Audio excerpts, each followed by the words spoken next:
Okey, Assalamualaikum warahmatullahi wabarakatuh sekali lagi. Okey, untuk Dila memang tak boleh buka mic ke? Tak ada masalah kalau boleh cek kat sini saja. Okey je, tak ada masalah. Tapi kalau ada soalan tu, tulis saja kat sini, ada pertanyaan. Okey, so untuk hari ni kita akan tengok kepada kumpulan 1, tapi sebelum tu kita tengok terlebih dahulu unsur kumpulan 18 yang bahagian kegunaan. Jadi sekali lagi saya tunjuk untuk yang secara umum lah. Okey, untuk gas helium. Okey, kita ada gas-gas lain juga. Okey, ada orang baru masuk. Kena klik admit dulu sekejap. Okey, kita ada gas helium. Okey. Ramai pula masuk. Syahir. Okey.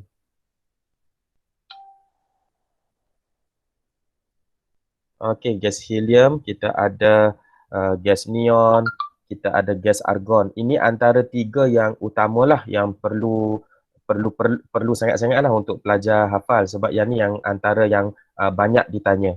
Okey, untuk krypton, xenoradon dan sebagainya tu yang tu jarang-jarang ditanya. Okey nah. Seterusnya untuk hari ini sebenarnya saya nak bincangkan berkenaan unsur dalam kumpulan 1. Jadi untuk unsur dalam kumpulan 1 ni dia banyak sikit isi kandungan untuk perbincangan. Kenapa?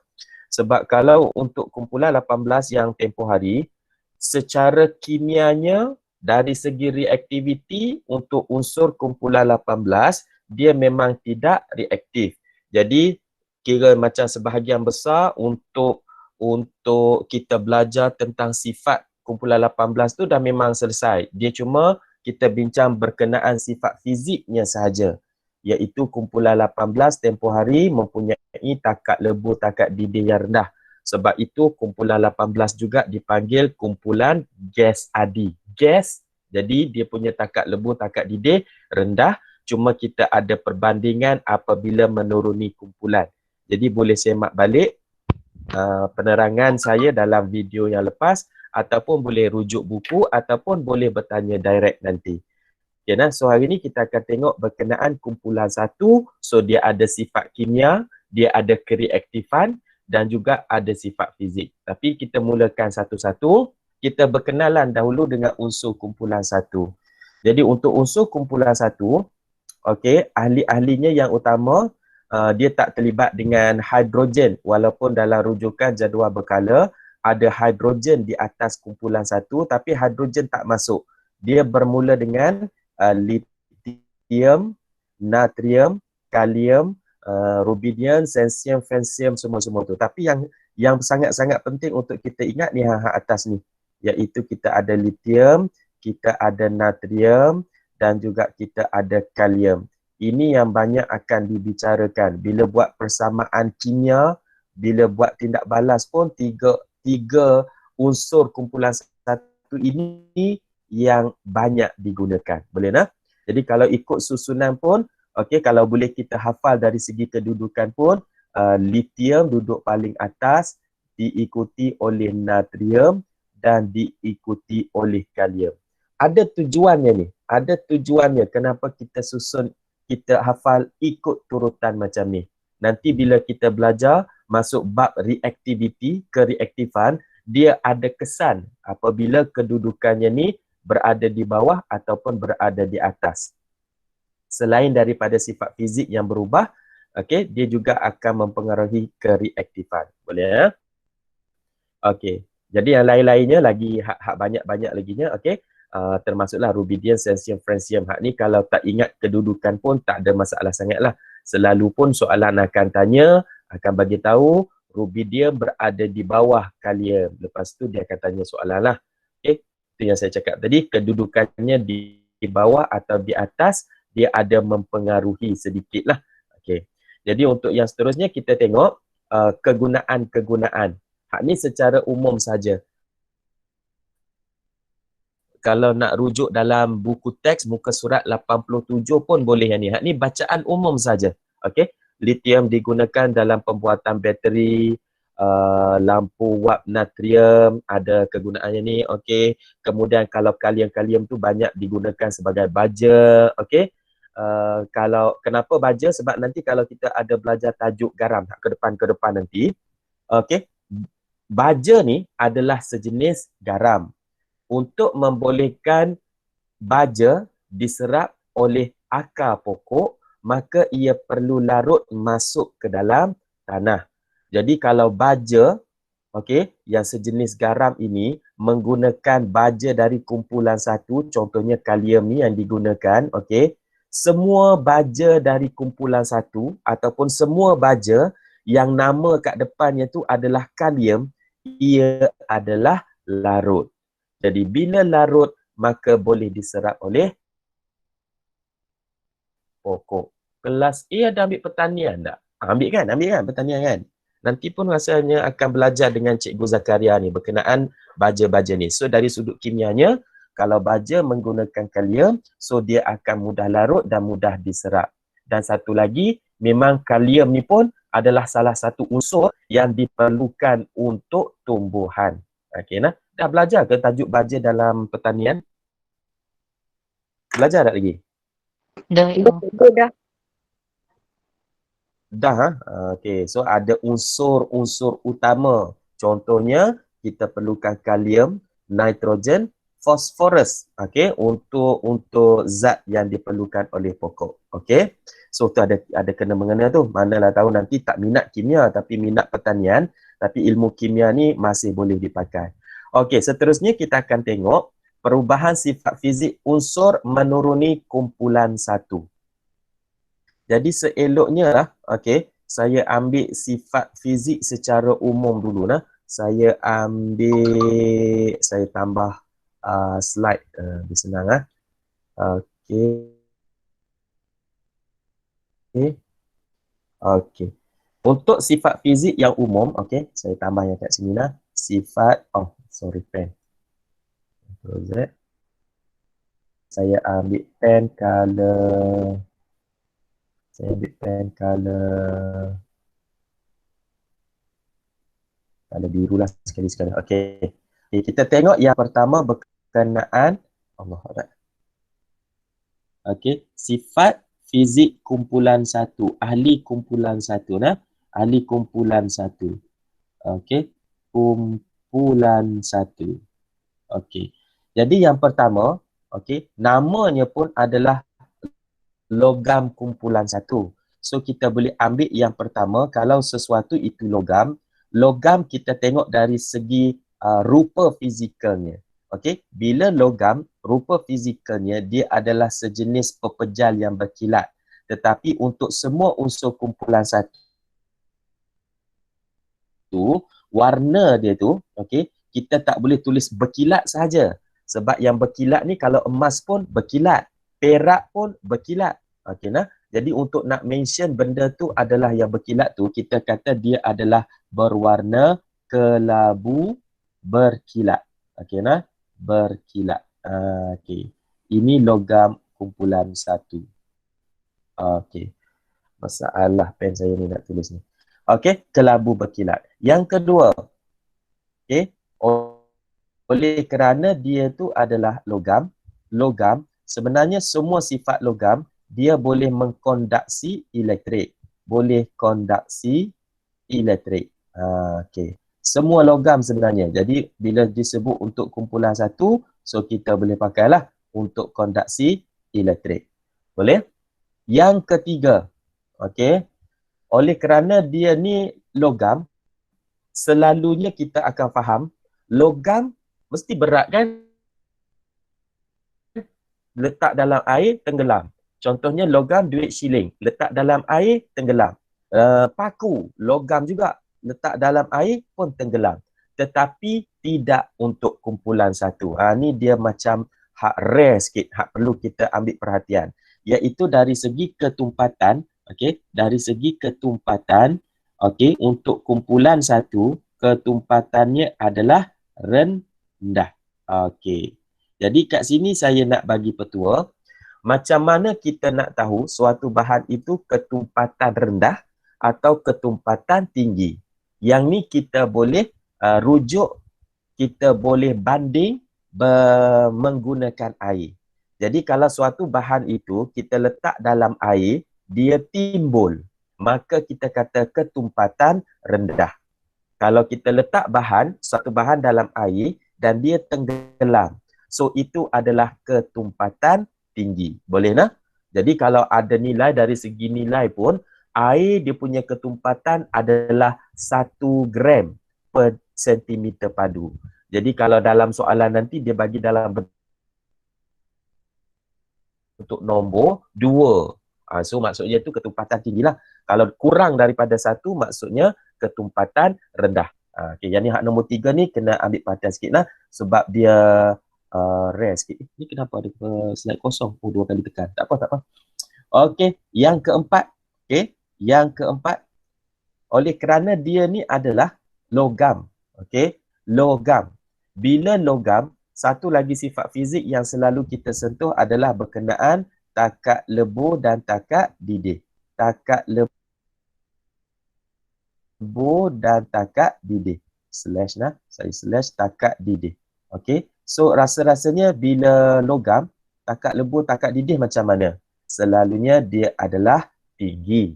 Logam, logam. Okey, dia susah nak melebur. Maksudnya kalau kita panaskan, dia susah nak mencair. Okey nah? Tetapi nanti kita akan belajar sama macam kumpulan 18 apabila menuruni kumpulan. Dia ada kelainan sikit. Okey nah? Jadi kita tengok apabila menuruni kumpulan. Okey. Okey. Kat sini ada khilaf sikit lah dengan apa saya tulis tadi. Unsur kumpulan 1 mempunyai takat lebur dan takat dinding yang rendah jika dibandingkan dengan logam lain. Seperti ferrum yang mempunyai takat lebur 150 1540 dan takat dinding 2760. Nak banding dengan hak ni memang agak rendah lah. Okey nah. Tapi secara umumnya logam semua takat lebur, takat dinding tinggi. Tapi kalau compare dengan logam lain, so dia boleh dikatakan rendah jika dibanding dengan logam lain. Kita faham betul tak? Okey. Kemudian, untuk nak menerangkan takat lebur, takat didih ni, macam kumpulan 18, kita ada apabila menuruni kumpulan. Ni yang tak sama nah. Okay, saya bawa slide kosong ni mai ke sini. Okey. Okey. Oops. Bukan.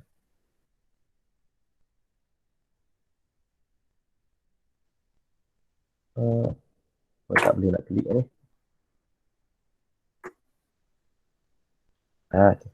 Okey. Dia ada perbezaan lah. Kalau kumpulan 18, sebenarnya tempoh hari saya ada mention juga kalau tak silap. Kalau untuk kumpulan okey, 18 ataupun mana-mana kumpulan yang bukan logam. Allah, saya punya pen ni masalah. Masalah.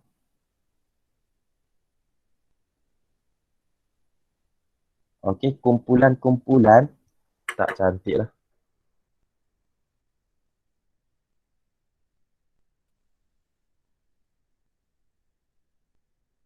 Saya insert benda lain lah. Senang.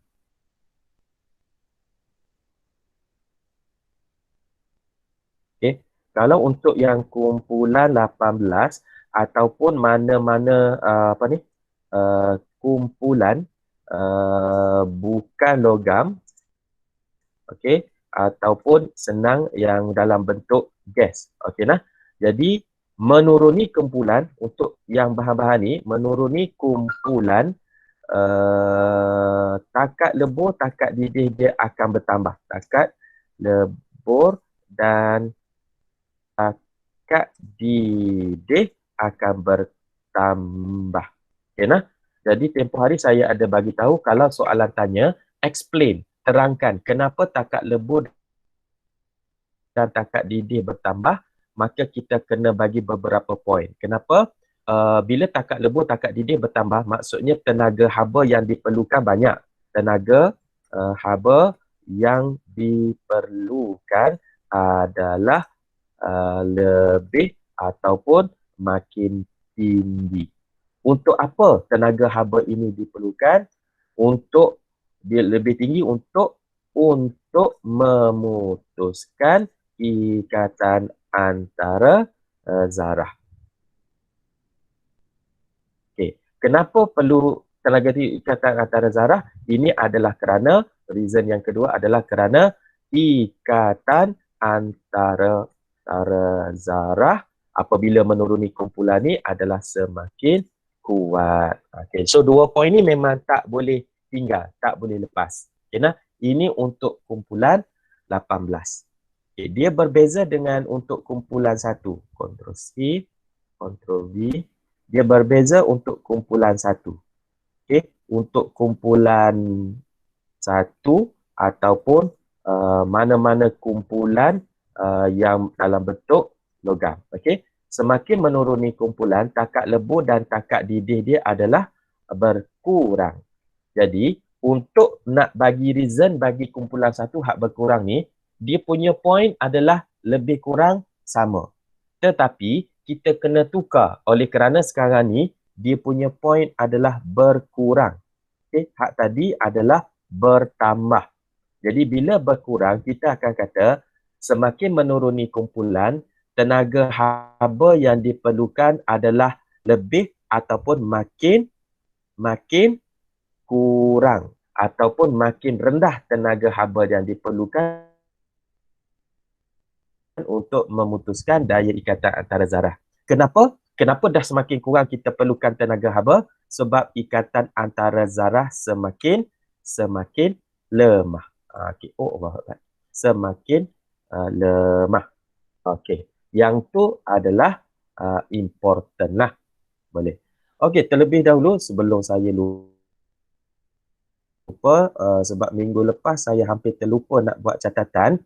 Mana-mana pelajar, okey, semua pelajar yang masuk untuk live kita Google Meet ni, boleh tak tolong tulis nama dekat ruangan chat ni. Macam Dila dah tulis dah.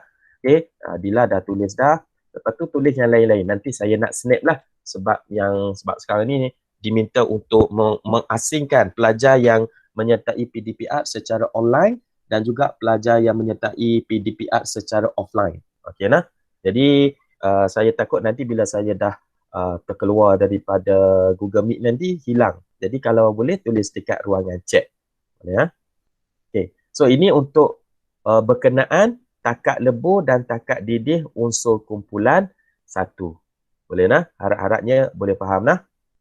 Kenapa makin kurang? Sebab ikatannya semakin lemah.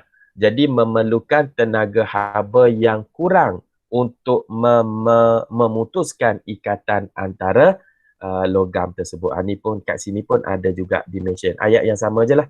Okey. Ikatan semakin lemah, kurang tenaga diperlukan. Okey. Sama macam hak saya tulis tadi.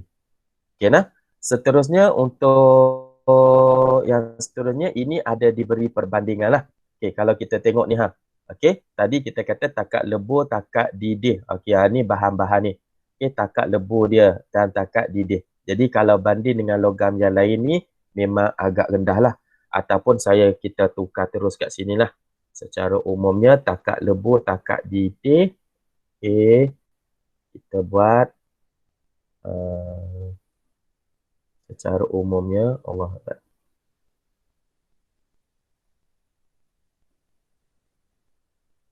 Sorry.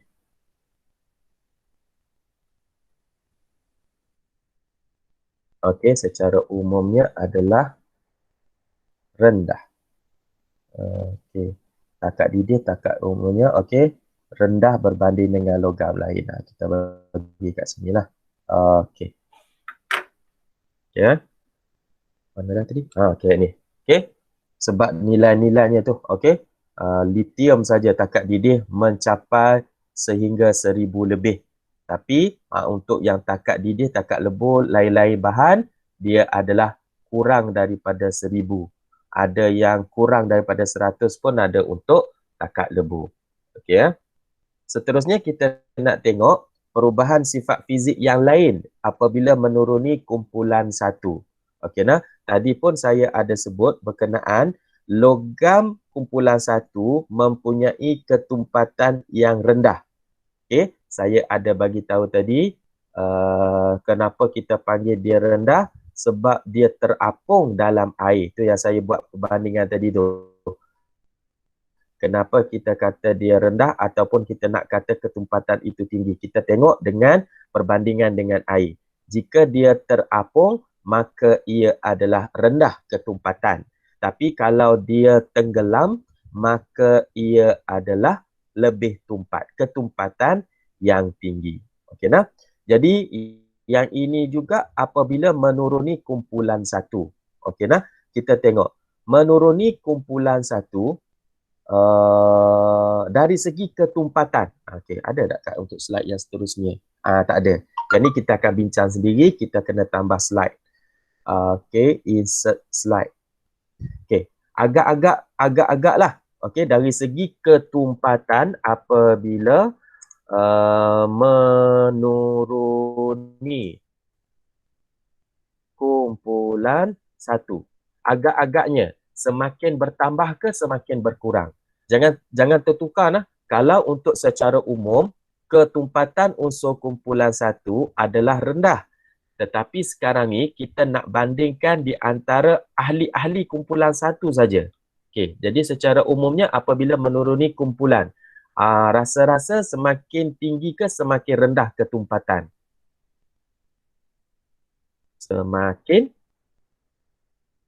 rasa-rasanya ketumpatannya adalah semakin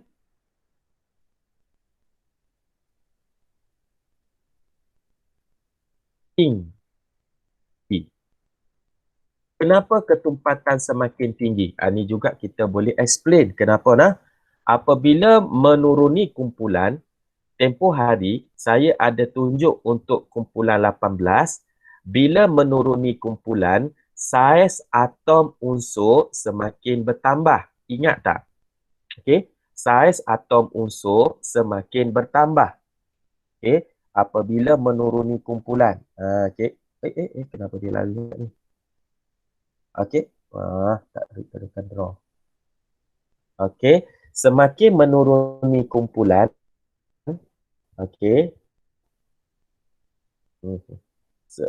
Menuruni. Okey, semakin menuruni kumpulan, okey, dia semakin tinggi ketumpatannya. Kenapa ya? Sebab apabila menuruni kumpulan, saiz bertambah. Bertambah satu petala. Contohnya kalau kita tengok yang untuk lithium, okey, dia ada berapa petala lithium? Kita tengok susunan dia. Dia ada susunan 2, 1. Kalau natrium, dia ada susunan 2, 8, 1. Dan kalau kalium, dia ada susunan 2, 8, 8, 1. Boleh nah? Jadi daripada lithium, dia ada 2 petala. Saya rasa bateri saya ni low lah untuk ni. Dia tersekat-sekat. Okay, nah, untuk lithium dia ada 2 petala. Untuk natrium dia ada 3 petala. 3 petala. Dan untuk kalium dia ada 4 petala. Petala ni apa? Ni hak bulat-bulat ni. Okay, nah, harapnya semua boleh nampak. Ni hak bulat-bulat ni. Okay. So, daripada satu unsur ke unsur yang seterusnya tu, petala yang bertambah cuma 1. Maksudnya bulatan yang bertambah ni, dari satu unsur ke satu unsur yang lain kat bawah, dia cuma bertambah satu bulatan. Okey. Tetapi dari segi jisim, yang ni kita anggap dia adalah sebagai saiz. Okey. Ataupun kita boleh gunakan sebab dia ada bulatan, dia ada isi padu. Ini kan bulatan untuk macam bola, okey. Macam bola, kita anggap atom lithium ni macam sebiji bola, okey. Ada bola golf, bola sepak, bola tampar, bola jaring dan sebagainya, okey. Jadi saiznya semakin besar. Saiz ataupun mewakili juga isi padu. Okey. Kemudian Daripada satu unsur, macam contoh dari lithium ke natrium ke kalium, kita kena tengok berapa elektron yang bertambah, berapa proton yang bertambah, berapa neutron yang bertambah. Okey. Yang kat sini kita tengok. Contohnya untuk lithium, okey, saatnya kita rujuk dekat jadual berkala. Ini pun kadang-kadang lupa juga cikgu ni. Okey. Dari segi lithium, dia ada tiga sekarang ni. Lithium dia ada 3 elektron. Contohnya nah, lithium dia ada 3 elektron. Dia ada 3 proton. Yang ni tetap sebab untuk atom bilangan elektron, bilangan proton adalah sama banyak. Dan lithium pula ada 4 neutron. Okey. Untuk jisim, mana-mana atom ia disumbangkan oleh proton dan juga neutron. Jadi kita pernah belajar dekat tajuk struktur atom, jisim relatif proton adalah 1. Jisim relatif neutron juga adalah 1. Maka kat sini kita boleh kata untuk jisim atom relatif lithium adalah 7. Jadi jisimnya adalah 7. Kita kembali kepada natrium. Untuk natrium pula, untuk natrium pula, elektronnya ada 11. Sebab 2, 8, 1. 2, 8, 10 tambah 1, 11. Of course, protonnya juga adalah 11. Neutron untuk natrium, dia ada 12. Maka jisim untuk natrium adalah 23. Jisim atom relatif. Cuba tengok. Dari lithium 7 nak jadi natrium 23. Berapa dia punya pertambahan? 7 nak jadi 23. Dia kena tambah 16. Sedangkan kalau untuk pertambahan petala, dia cuma tambah 1 sahaja. Boleh? Jadi hak mana lagi cepat bertambah? Tambah saiz ke tambah jisim yang lebih cepat? Tak ada suara juga. Tambah 1 ke tambah 16 lebih cepat? Mestilah tambah 16. Ataupun pertambahan jisim bertambah lebih cepat dibandingkan dari segi pertambahan saiz ataupun isi padu. Okey, alang-alang kita dah tulis untuk kalium, kita buat juga untuk kalium nah. Kalium dia ada elektron berapa tu kalium? 2881. Elektronnya ada 19. Protonnya of course mesti ada 19. Dan neutron dia ada untuk kalium, untuk kalium dia ada 20. Maka jisim atom relatif untuk kalium adalah 39. Tengok, tadi lithium 7 pergi ke natrium 23, lompat jadi 23. Dari 23 lompat pula jadi 39. Jadi pertambahannya tu bukan satu. Banyak-banyak yang dia bertambah. Dan kita kena tahu unit untuk ketumpatan. Ini ada belajar dalam fizik juga ni. Ketumpatan adalah jisim per isi padu. Jisim per isi padu. Jadi kalau jisimnya besar, isi padu kecil, maka ketumpatan tinggilah. Boleh faham yang tu. Jika jisimnya besar, isi padu kecil, maka ketumpatan simbol dia rho, dipanggil rho macam ni. Okey, maka ketumpatannya adalah tinggi. Tetapi jika sesuatu jisim itu rendah tetapi isi padu besar, okey, maka kita akan dapat ketumpatan yang rendah. Okey. Konsep matematik lah. Nilai yang atas besar, nilai yang bawah kecil, maka jawapan yang kita akan perolehi nanti adalah besar. Tapi kalau nilai yang atas adalah kecil, nilai yang bawah besar, maka jawapan yang kita akan dapat nanti adalah kecil macam tu. Ibarat macam ni, okey. Yang ni kita tengok yang ni duit shilling, okey. Selalu kita buat perbandingan antara shilling, okey, duit shilling. Okey. Walaupun duit shilling tu kecil, tapi jisimnya besarlah berbanding dengan saiznya. Yang kat sini kita tengok buah nyok, okey, buah kelapa. Buah kelapa tu besar, saiznya dari segi saiznya besar. Tetapi kalau nak banding dengan jisimnya, dia adalah rendah.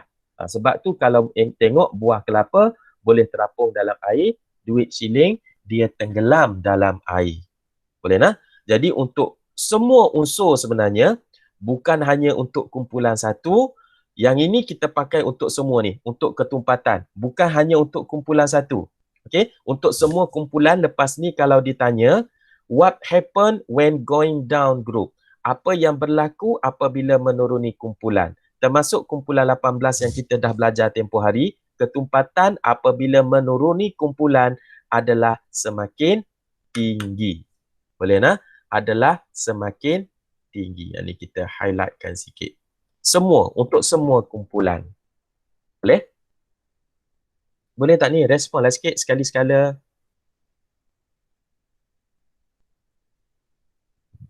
Boleh, Ego, boleh. Alhamdulillah. Jadi kalau saya cuba tanya, nyatakan perubahan ketumpatan unsur menuruni kumpulan 17. Bertambah atau berkurang? Kita tak belajar lagi kumpulan 17 tadi tu. Tapi daripada apa yang kita faham kat sini. Bagaimana perubahan ketumpatan unsur kumpulan 17 apabila menuruni kumpulan? Semakin bertambah. Tak kiralah dia kumpulan berapa. Bertambah. Alhamdulillah. Itu Syahir kan cakap? Okey. Tahniah Syahir. Okey. So yang isi kehadiran dekat ruangan chat ni cuma ada Dila, Ayuni, Aida, Syahir, Anis, Kristina. Betul ya? Kita ada berapa orang aja. Okey. Boleh. Okey. Okey, itu yang pertama, ketumpatan. Bukan pertama dah ni, yang ni yang dah kedua dah. Sebab tadi kita ada bincang dari sudut takat lebuh dan takat didih. Ingat tak tadi? Okey, kalau takat lebuh, takat didih menuruni kumpulan satu adalah dah bincang tadi. Takat lebuh, takat didih kumpulan satu dah tadi. Okey. Takat lebuh, takat didih menuruni kumpulan satu, dia semakin berkurang juga sebab tenaga diperlukan kurang. Kenapa kurang? Sebab ikatannya adalah lemah. Okey. So ini antara dua sifat fizik yang ditanya. Kalau dari segi kekondaksian elektrik, dia tak ada perubahan. Duduk atas ke, duduk bawah ke, dia kondaksi elektrik tu sama je. Sebab mereka semua adalah logam. Okey nah? Okey, itu dua sifat fizik yang important untuk dihafal. Seterusnya kita akan masuk kepada sifat kimia. Okey nah? Untuk pemahaman kita, memudahkan kita apabila berbicara tentang sifat kimia, apabila soalan bercerita tentang sifat kimia, dia sebenarnya adalah merujuk kepada tindak balas kimia. Okay.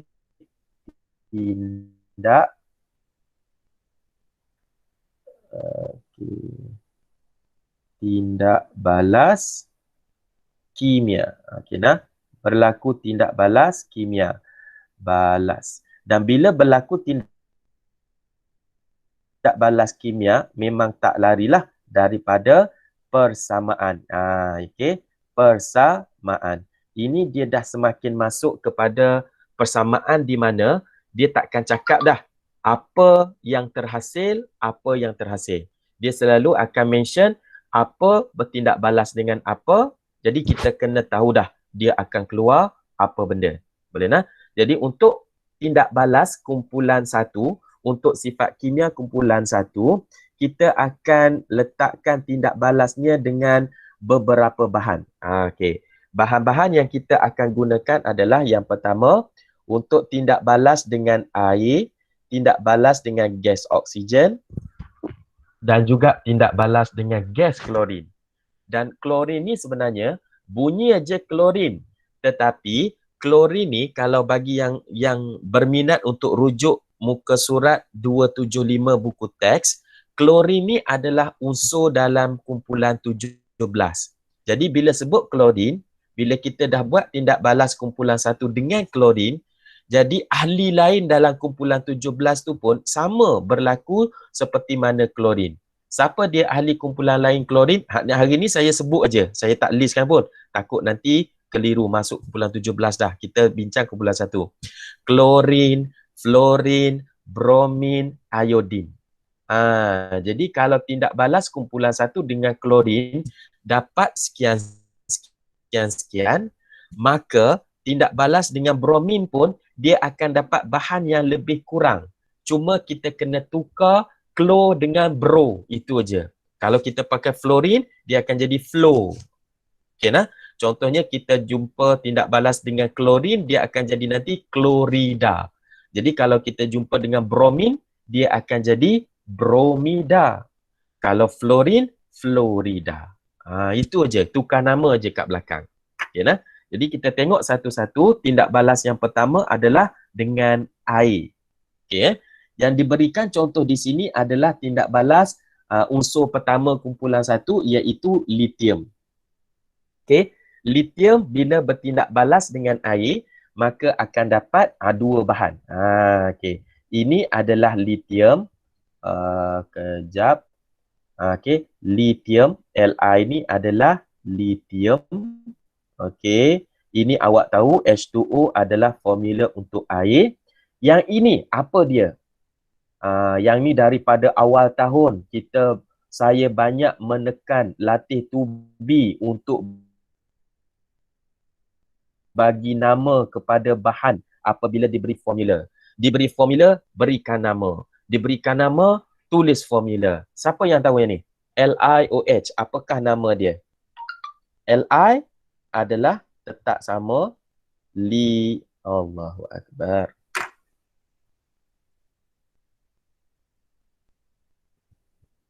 Okey. Yang ini adalah tetap sama. Ini adalah lithium hydroxide. Okey nah. Okey, itu nama dia. LiOH adalah lithium hydroxide. Yang H2 ni, H2 tu adalah gas hidrogen. Maka nanti untuk ahli-ahli lain dalam kumpulan 1, kita cuma tukar huruf ajalah. Iaitu kalau kita guna dekat sini adalah natrium, maka yang terhasil nanti adalah natrium hidroksida. Kalau kita guna kalium dekat sini, maka yang terhasil nanti adalah kalium hidroksida. Boleh nah? Cuma yang saya risau adalah kebolehan pelajar untuk menulis persamaan kimia. Sebab yang ni dalam tindak balas lithium ni dia dah bagi siap-siap. Okeylah, alhamdulillah. Cuba kita buat katakanlah untuk natrium. Bertindak balas dengan air. So apa yang akan keluar? Macam saya cakap tadi. Allah. Okay, air. So dia akan keluar. Okay, natrium Allah Ta'ala.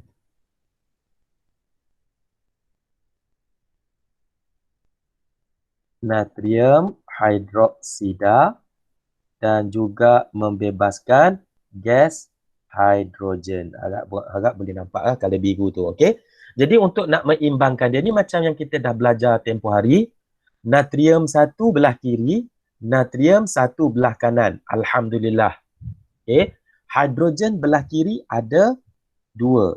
Hidrogen belah kanan ada 2 dekat gas hidrogen, 1 dekat formula NaOH. Jadi maka ada 3. Jadi dekat sini kita nak jadikan dia 3 tak boleh, kita buat dulu hak paling dekat iaitu jadikan dia 4 dengan cara letak nombor 2 dekat depan. Bila letak nombor 2 dekat depan, O sudah bertukar menjadi 2. Maka O yang di sebelah kanan pun kita jadikan dia 2. Kita letak 2 dekat depan formula. Jadi sekarang ni bila letak 2 depan formula, Na sudah jadi 2. Na kat sana masih lagi 1. So kita letak juga 2 dekat depan Na di sana. H, kita ulang balik. H 2 kali 2 ada 4. H yang dekat sana, 2 untuk H dalam formula ni dah 2. Tambah lagi 2 dengan dekat gas hidrogen. Maka jadi 4H. Jadi sama banyak. O di sebelah kiri ada 2. O di sebelah kanan pun ada 2. So macam itulah yang kita tulis. Jadi ini sudah pun seimbang untuk tindak balas antara natrium dan juga air. Jadi nanti pun ada satu lagi apabila kita menggunakan kalium pun sama. Dia akan keluar KOH dan juga membebaskan gas hidrogen. Okay, saya rasa saya punya pen ni bila nak tulis conteng-conteng ni dia kekurangan bateri ni. Okay, nah? Okay, jadi nanti pun yang ni kalau awak rasa bersemangat, cuba buat. Nah? Okay. Jadi tindak balas ni ataupun kalau ditanya apakah sifat kimia bila bertindak balas dengan air, hak ni lah kita akan bagi tahu. Dia akan dapat larutan hidroksida yang bersifat alkali dan juga gas hidrogen terbentuk. Ada dua. Ada dua bahan yang terhasil apabila logam kumpulan satu. Ni lupa saya nak mention tadi. Logam kumpulan satu juga ada nama lain dia. Dikenali sebagai logam alkali.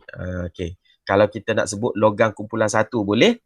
Dan logam alkali pun boleh. Kita faham. Itu adalah merujuk kepada kumpulan satu. So dia akan dapat bersifat alkali. Maka kalau bersifat alkali, antara benda lain yang boleh ditanya, dia akan tanya, apakah kesan hasil yang diperolehi, ni lithium hidroksida ni yang diperolehi ni, apabila menggunakan kertas litmus merah lembap. Apa akan jadi? Oleh kerana dia ni alkali, yang ni awak dah belajar daripada lower form lagi. Kalau guna kertas litmus merah, jumpa sesuatu yang bersifat alkali, maka kertas litmus itu akan berubah menjadi biru. Okey, nah, daripada merah akan bertukar jadi biru. Kalau satu larutan, satu bahan yang bersifat asid, dia akan menukar kertas litmus biru menjadi merah. Okey, harap-harap ingat itu daripada zaman lower form lagi tu. Okey, so ini tindak balas yang pertama ya. Sifat kimia yang pertama.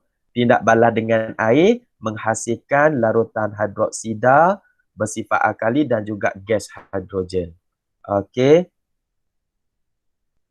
Yang seterusnya adalah tindak balas dengan gas oksigen.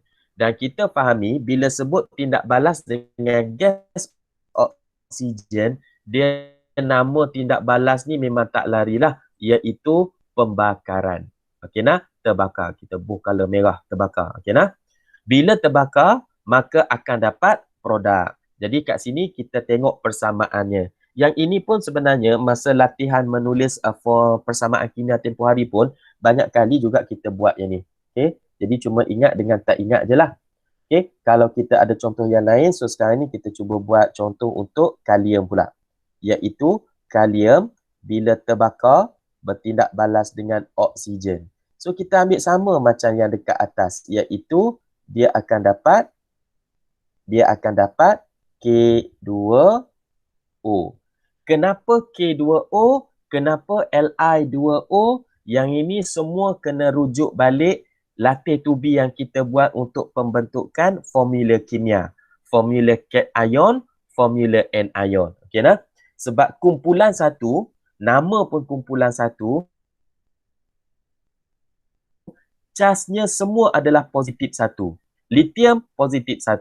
Natrium positif 1. Kalium positif 1. Jadi kalau dia dah positif 1, macam contoh kalium positif 1, jumpa dengan O yang 2 negatif. Masa ni gas oksigen. Tapi bila dalam bentuk ion, O2 negatif. Ni yang kita cross ni. Okay, ya. Bila kita cross, ini dapat 1, ini dapat 2. That's why, okay, K itu adalah 2, O adalah 1. Jadi K2O. Okay, nah? K2O. Itu formula dia. Dan macam tadilah, bila formula persamaan kimia, dia mesti seimbang. K di sebelah kiri ada 1, K di sebelah kanan ada 2. Maka kita letak 2 dekat K belah kiri, jadi 2K. O ada 2, O ada 1. Jadi kita kena tambah 2 dekat O yang ada di belah kanan supaya dapat 2 juga. O 2, O 2. Alhamdulillah. Tapi astagfirullah untuk K. K dah bertukar jadi 4. Tadi kita dah letak 2. Macam mana cikgu? Tadi dah letak 2, sepatutnya 4. Apa susah? Padamlah. Okay? Kita padamlah nombor 2 ini dan kita tukar dengan nombor yang sepatutnya yang baru, iaitu nombor 4. Jadilah persamaan kimia seimbang untuk tindak balas kalium dengan gas oksigen. Sama tak dengan yang atas? Cuba tengok. Okay. Nombor 4, nombor 4. Sini depan oksigen tak ada nombor, tak ada nombor. Depan produk dia tu, hasil dia tu, 2 Li2O, 2 K2O. Lebih kurang sama je. Dia tukar ahli kumpulan 1 sahaja. Boleh tak? Okey. Dan bila dapat oksida ni, ni satu hal lagi ni. Tadi kita dah dapat dengan air tadi, dia dapat terus larutan bersifat alkali. Tetapi untuk yang kedua ni, yang ni bukan larutan ni lah. Okay, tengok tak ni, dia nampak huruf P. P maksudnya pepejal. Kalau tadi dia dapat AK, dekat belakang LiOH ni dia ada AK. AK tu apa maksud? Larutan aquas. Ada kita explain tempoh hari masa persamaan kimia tu. Yang ini produk dia dapat P, maksudnya pepejal, bukan larutan. Boleh tak? Tetapi untuk makluman kita juga, pepejal ini, lithium oksida ni ataupun kalium oksida ini, dia bersifat base. Dia adalah bersifat base. Apa itu base? Base ni dia adik-beradik dengan alkali. Cuma base ni bila dia dalam waktu pepejal, kita panggil dia base. Tapi bila kita dah larutkan dalam air, dia berada dalam keadaan larutan. Bila dah larut air, maka kita boleh panggil dia sebagai alkali juga. Okey, itu tambahan lah. Ya. Ni ada. Dalam slide ni ada. Ya, nah? Tadi kalau tengok lithium oksida tadi yang terhasil tadi pepejal. Masa ni bukan lagi alkali. Tapi bila kita dah larut dengan air, maka dia dapat kembali lithium hidroksida yang dalam bentuk larutan aquas ni. Maka masa ni barulah dia menjadi alkali. Boleh tak? Masa dia berada dalam keadaan pepejal tadi belum alkali. Ini base sahaja. Tapi bila dah masuk air, dah jadi larutan, barulah dia dipanggil alkali. Ini apa nama dia? Li2O, lithium oksida. Okey. Insert. Okey. Okay, yang ni adalah lithium oksida. Okey, hak ni rasanya tahulah, sama macam tadi. Okey, LiOH apa nama dia?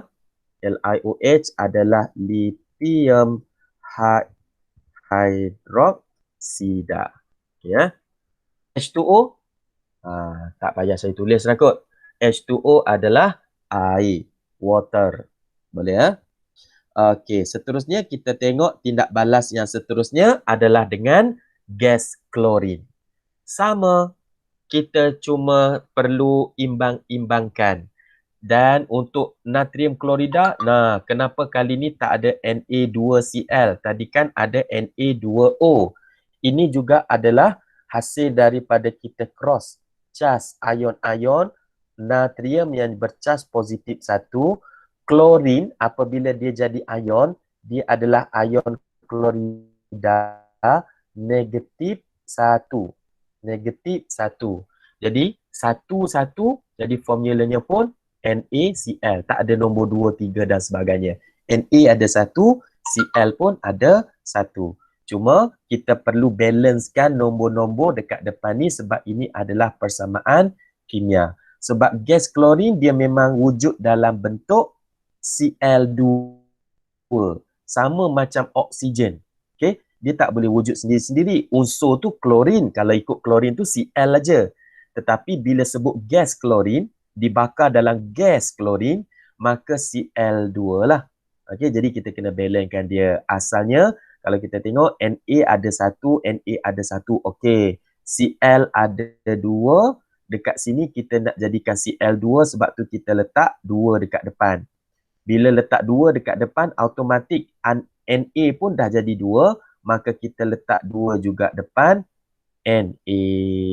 So, dapatlah persamaan kimia seimbang. NaCl dapat NaCl. Macam itulah. Nanti harap-harapnya pelajar boleh cuba sendiri. Untuk litium yang bertindak balas dengan klorin, kalium bertindak balas dengan klorin. Sama juga yang tadi, walaupun hak ni persamaan yang dibuat cuma untuk litium dengan oksigen, tapi boleh try. Pelajar-pelajar kalau bersemangat nak berjaya, boleh try juga untuk natrium dengan oksigen, kalium dengan oksigen. Sama juga yang ni, walaupun diberi litium dengan air, tindak balas, tapi pelajar boleh cuba buat juga untuk natrium dengan air, kalium dengan air. Lengkapkan. Lengkapkan. Okey, seterusnya kita akan tengok perubahan kereaktifan unsur menuruni kumpulan 1. Kalau tempoh hari, untuk kumpulan 18, kita tak bincang tajuk ni. Kenapa? Sebab kumpulan 18 adalah tidak reaktif. Kenapa tidak reaktif? Sebab kumpulan 18 sudah ada susunan elektron yang stabil. Ada 8 dekat belakang dia. Ada 2 dekat belakang dia untuk helium. Jadi dari segi kereaktifan, dia tak adalah kumpulan 18. Tapi kumpulan 1 ada. Sebab apa kumpulan 1 ada? Sebab kumpulan 1 semuanya ada 1 elektron valen. Jadi bila ada 1 elektron valen, okey, dia boleh masuk lagi tak ke petala yang ada 1 elektron valen? Boleh lah, maksudnya boleh. Ataupun dia boleh keluarkan ke tak sebab dia dah ada satu je. Boleh tak orang lain yang nak ambil? Boleh. Boleh lah. Jadi bila berlaku boleh keluar masuk macam ni, kita kata dia ada kereaktifan. Boleh keluar masuk elektron ni kereaktifan. Cuma kita nak tengok untuk kumpulan 1 ni, dia sebenarnya bukan tambah. Sebab apa? Kumpulan 1, okey. Mana kat ni? Ni dia ada kat sini. Kecenderungan menderma elektron saja. Sebab apa? Sebab kumpulan 1 dia ada 1 elektron valen. Jadi nak bagi jadi 8, contohnya untuk kalium ni, okey. Kalium ni, dia sudah ada 2881. Jadi kalau dia nak bagi sama, tak reaktif sama macam kumpulan 18, dia mesti ada 8 ni 8 ni pada petala terakhir dia. Sama ada hak satu petala terakhir ni dia tambah lagi 7 ataupun dia buang aja 1. Hak mana lagi mudah? Tambah lagi 7 elektron ataupun buang aja 1 elektron tersebut. Mana lagi mudah? Of course, dia buang 1 lagi elektron lebih mudah daripada dia nak tarik 7 elektron. Jadi kereaktifan unsur kumpulan 1 adalah dikaitkan dengan menderma elektron. Maksudnya macam mana? Lebih mudah menderma elektron, lebih reaktif unsur kumpulan 1. Jadi macam mana kita nak tahu lebih mudah ataupun lebih sukar menderma elektron? Kita pergi ke slide seterusnya. Dia ada kena-mengena dengan saiz. Dia ada kena-mengena dengan saiz. Cuba kita tengok sekarang ni. Unsur kumpulan 1, semuanya ada 1 elektron valen. Ni ada 1, ini pun ada 1, yang ni pun ada 1. Boleh? Dan bila semakin ke bawah, selain kereaktifan bertambah, saiz juga dia adalah bertambah. Nampak tak? Hak ni ada 2 bulatan, hak ni ada 3 bulatan, hak ni ada 4 bulatan petala. Okey. Elektron valence yang duduk dekat hujung ni, siapa yang tarik dia? Nukleus kan? Nukleus yang tarik dia. Jadi nukleus yang duduk dekat sini nak tarik elektron valence dekat sana. Hak natrium, nukleus nak tarik elektron valence. Allah Akbar, pelajar.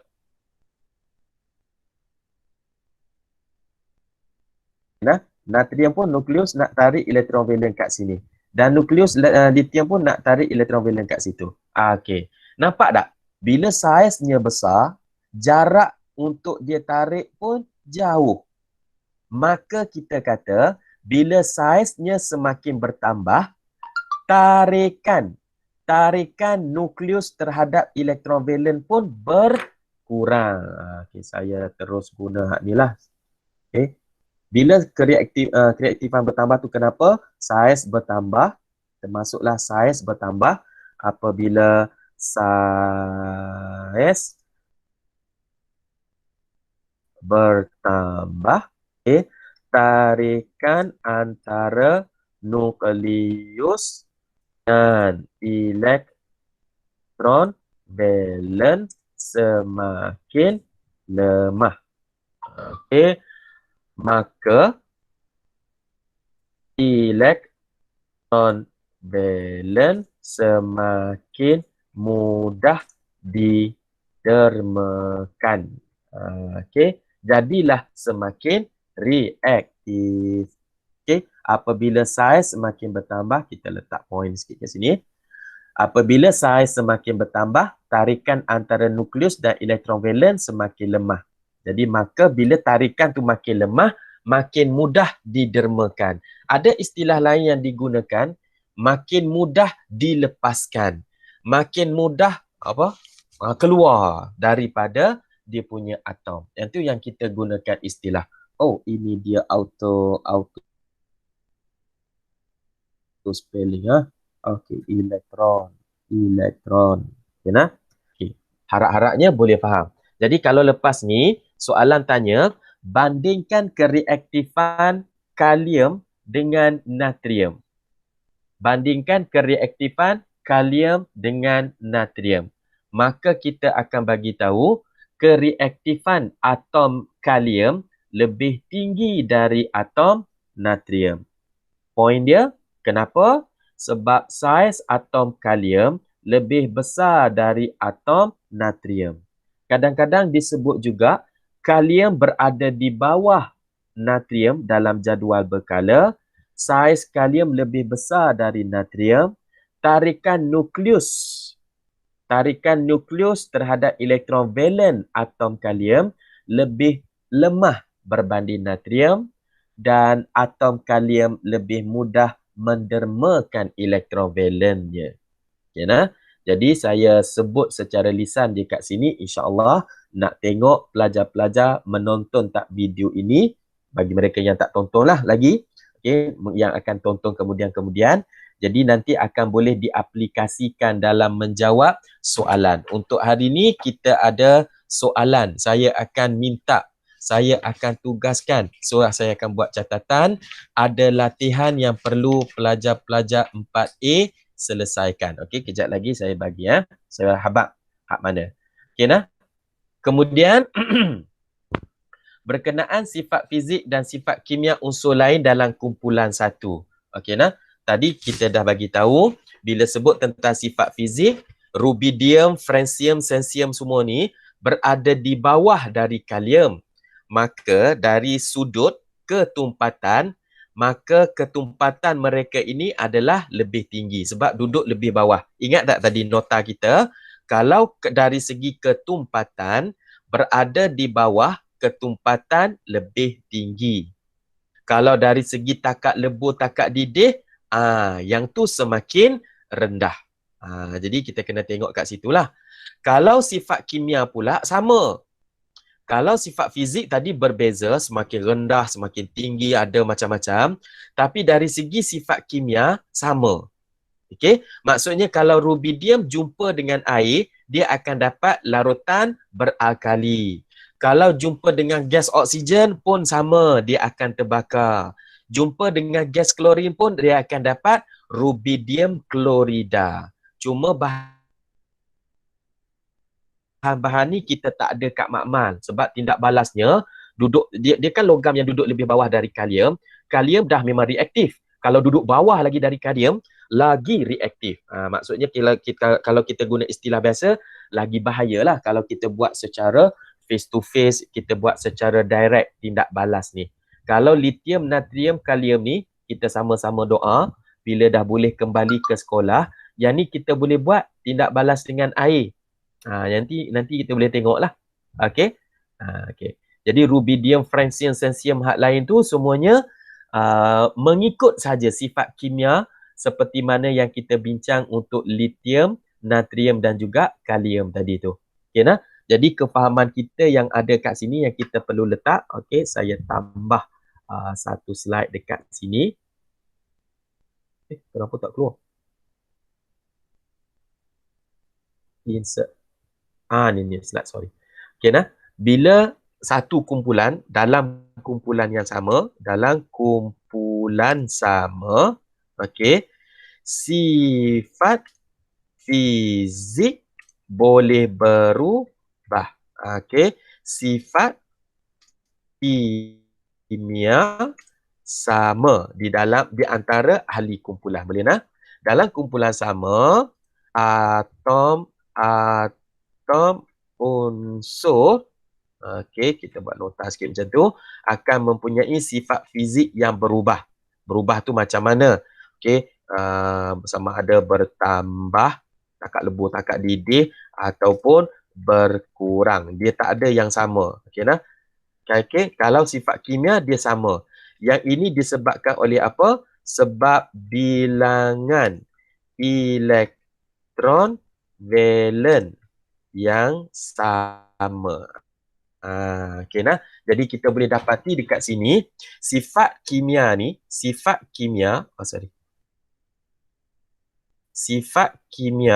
okey, sesuatu unsur ditentukan oleh bilangan elektron valen. Macam tu. Boleh nah? Jadi kalau lepas ni dalam jadual berkala unsur dia bagi satu kotak yang kosong, okey. Okey, contohnya nanti sana dah saya bagi macam ni. Nak buat jadual berkala tu tak berapa nak ni. Tak boleh Ctrl Z. Okey, katakanlah nanti dia bagi satu jadual berkala kosong, okey. Dia bagilah segmen dia ni, okey.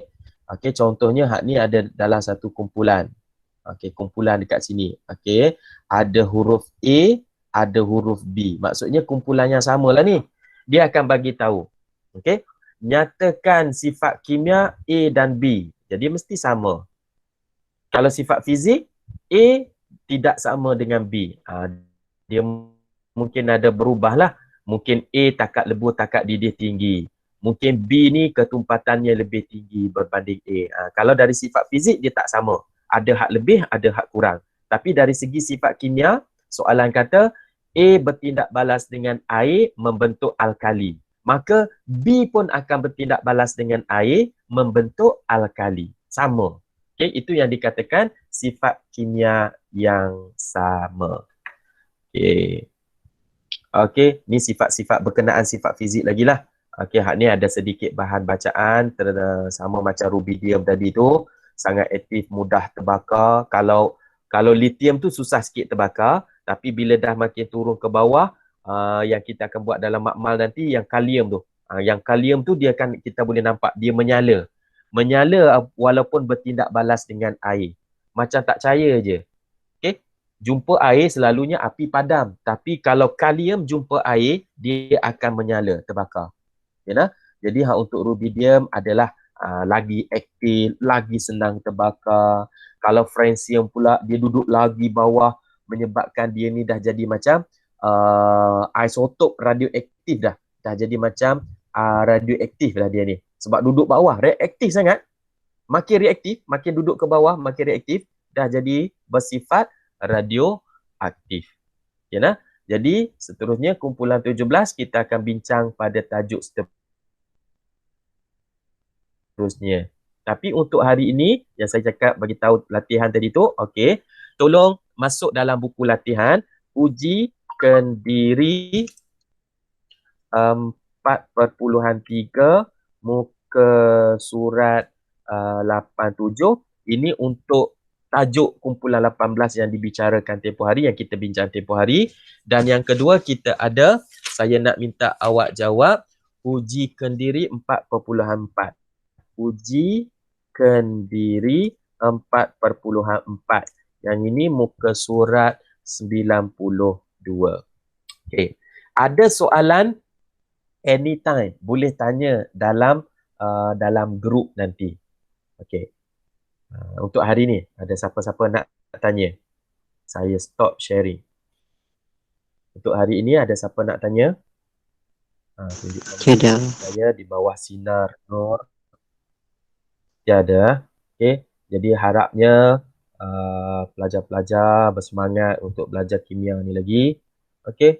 Jangan segan, jangan malu. Ada apa-apa soalan boleh tanya. Okey, semua dah yang hadir hari ni, kalau tak silap saya ada Ayuni, Syahid, Kristina, Anis, Aida. Dila dah miss ah. Dila ada lagi tak? Dila? Boleh respon Dila?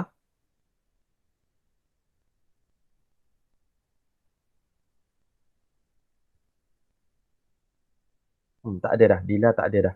Tadi dia masuk, kita keluar. Okey? Tak apa, tak ada masalah, insya-Allah. Jadi saya harap cuba buat dan kita jumpa lagi pada kelas yang akan datang. Okey? Assalamualaikum warahmatullahi wabarakatuh. Waalaikumsalam.